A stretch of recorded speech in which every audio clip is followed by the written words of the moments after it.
In 2012, tennis tried to change clay forever. Not the rules, not the rackets, not the scoring system, the court itself.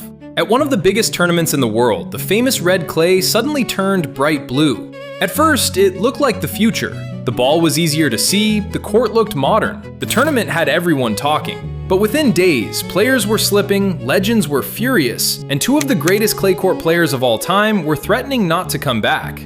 Rafael Nadal hated it, Novak Djokovic hated it, and after just one tournament, the blue clay court was gone forever. So how did a surface designed to make tennis better end up becoming one of the most hated experiments in tennis history?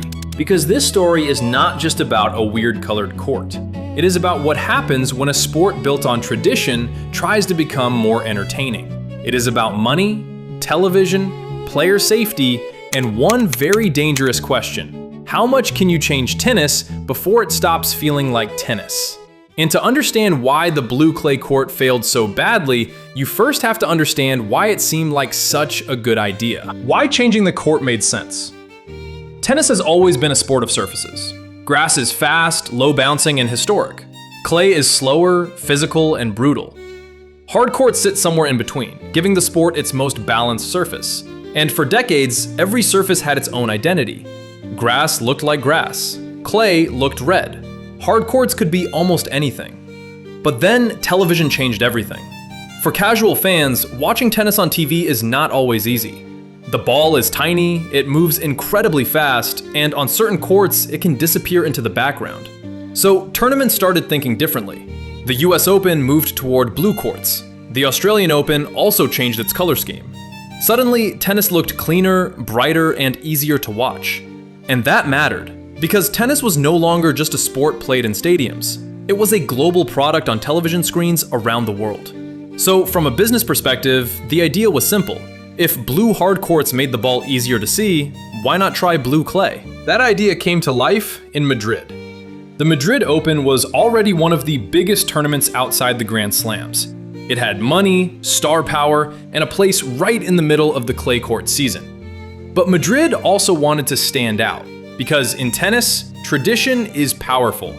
And few people understood attention better than Ion Tiriac. Tiriac was not just a tournament owner. He was a former athlete, businessman, billionaire, and someone who loved pushing tennis into stranger territory. Madrid was his stage, and blue clay was his statement. The idea was presented as innovation. The court would still be clay. It would still have the same basic properties. It would just be blue. More modern, more watchable, more unique. On paper, it made sense. A tournament willing to spend extra money, a surface designed to help viewers, a bold change that would make Madrid instantly recognizable. What could possibly go wrong? Almost everything. Before anyone even played a real match on it, the blue clay court already had enemies. To fans, it looked cool. To tournament organizers, it looked like progress. But to players, especially clay court players, it looked like someone was messing with something sacred. Because clay is not just a color. Clay is movement. Clay is sliding into a forehand. Clay is defending from 3 meters behind the baseline. Clay is turning one point into a physical battle. And nobody understood that better than Rafael Nadal. By 2012, Nadal was not just a great clay court player, he was the clay court player. His entire game was built on movement, balance, spin, patience, and trust in the surface under his feet. So when Madrid changed that surface, it was not a small detail. It was like changing the floor beneath the best dancer in the world and telling him the dance was still the same. Roger Federer also questioned the idea. He basically argued that some things are not supposed to change that way. Grass does not suddenly become orange. Clay does not suddenly become blue. And Nadal was even more direct. For him, it was about history. It was about tradition. It was about respecting what clay court tennis had always been. But Madrid pushed forward anyway. The blue clay court was coming. Then the players arrived. And almost immediately, the conversation changed. Because the biggest problem was not that the court looked strange. The biggest problem was that it played strange. Players began complaining about the movement. The surface felt slippery. Sliding became unpredictable. Balance became harder. And on clay, that is a massive problem. On a normal clay court, sliding is not a mistake. It is a skill. The best clay court players do not just run to the ball. They glide into it. They control their body while the surface moves beneath them. But in Madrid, that control started to disappear. A player would push off, and the court would not respond the way they expected. A player would slide, and instead of stopping cleanly, they would keep going. That might sound small, but at the professional level, small changes become huge. One bad step can lose a point. One bad slip can lose a match. One bad fall can end a season. And suddenly, the blue clay court was no longer a marketing idea. It was a safety issue. The two loudest voices became the two players Madrid could least afford to upset: Rafael Nadal and Novak Djokovic. Nadal struggled with the court and made it clear that he did not feel comfortable moving on it. For a player whose entire clay court game depends on balance, that was a disaster. Then came Djokovic. He also criticized the surface and made it clear that the players were not exactly loving the experiment. And this is where the story became bigger than one tournament. Because if one or two lower-ranked players complain, maybe the tournament can ignore it. But when Nadal and Djokovic complain, tennis listens. These were not random players being difficult. These were two of the biggest names in the sport. Two players who had dominated the Madrid final the year before. Two players who were expected to shape the clay court season. And in 2012, on the blue clay court, both were gone before the final. Nadal lost early, Djokovic lost before the weekend. And suddenly, the tournament had a nightmare on its hands. The same surface designed to make Madrid more exciting had become the main story for all the wrong reasons. But here is the part that makes the blue clay court so interesting. It did not just look different, it changed the kind of tennis being rewarded. Traditional clay court tennis usually favors patience, defense, movement, heavy topspin, and long physical rallies. That is why Nadal became so dominant on it. But in Madrid, the court seemed to reward a different kind of player. More aggressive players, shorter points, less defending, less sliding, more first strike tennis.